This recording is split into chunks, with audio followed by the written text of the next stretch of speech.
Sasquatch Chronicles 965 Review Part 1. I thought a new post would be more appropriate. I listened to the episode. I had to force myself because 15 minutes in I already knew there were inaccuracies. I do not expect anyone to fully believe me. I urge to research these things yourself. Ask a vet you know. Understand each installation army posts are not called bases by the Navy and Air Force have bases operates a little differently. I don't necessarily discredit the sighting. I do disagree with the validity of the military dressing of the sighting. Too many things don't add up to my experience on Fort Hood at that time. Up front, I do think the witness's military bona fides are accurate. He said the right things, the right way. Things only a vet would really know, but. And I do mean a big hairy Sasquatch butt here. I think he embellished and manipulated details to back a Bigfoot sighting and authenticate it with military service. In other words, using an appeal to authority to justify an encounter. I am not calling the sighting into question. I can't confirm nor deny it. But I do think the witness backed a sighting real or not into a fabrication to validate it. The military details range from completely inaccurate or false to questionable. Which then makes me wonder why make that up just to justify a sighting. Then if the witness is willing to do that, then why not make up the sighting as well? Before we launched, the witness said no one wanted to go to Hood. Some did, some didn't. Hood was popular though. Being the largest, you were almost guaranteed to go there. And you could homestead. Meaning you could go there. Do a 3 to 4 year tour. Request a hardship tour. An assignment that didn't allow families in Korea a 1-year tour. In which case, you would be allowed to pick your return duty station, which would be Fort Hood. I knew a lot of NCOs that left their families at Hood while they bounced back and forth. It created some stability, though that ability got harder the higher rank you went up due to available slots at Hood or Korea.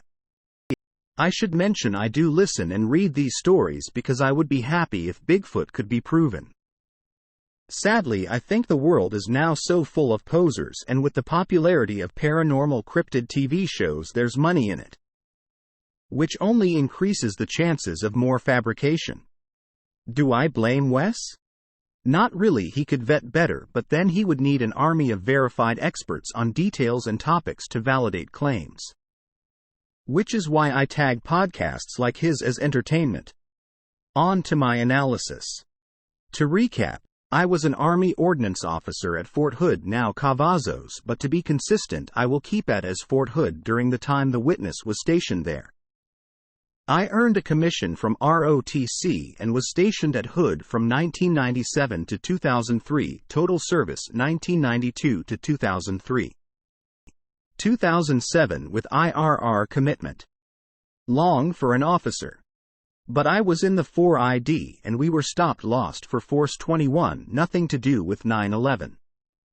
Before that I was in the National Guard enlisted as a tank crewman. College, ROTC, then active duty. The show notes were not entirely accurate and misleading. Unless I missed it, the witness did not say he was in Afghanistan previously as I attacked in my prologue post. He called himself a straight leg, which means he wasn't airborne qualified. This is conflicting since the notes clearly say he was a ranger. Why is this important? Because it was mentioned.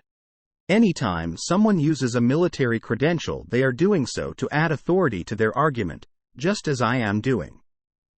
He was a straight leg, yet Wes put ranger in the notes conflicts.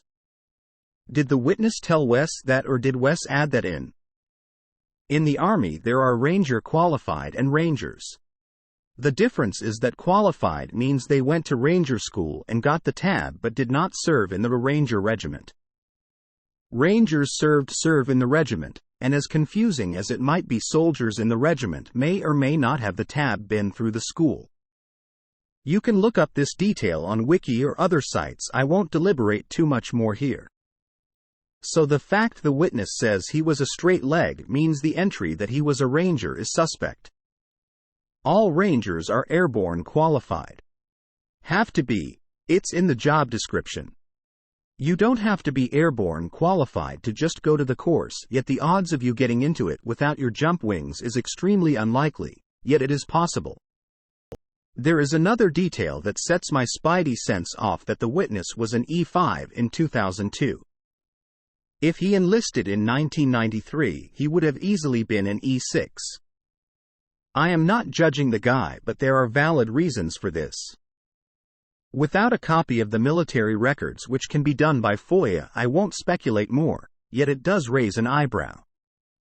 I was an ordnance officer. Ordnance officers back then, not sure about today, were kind of jack of all trades when it came to military logistics. We did a lot and were trained to do a lot. I was at Hood for 5 years. I loved my job.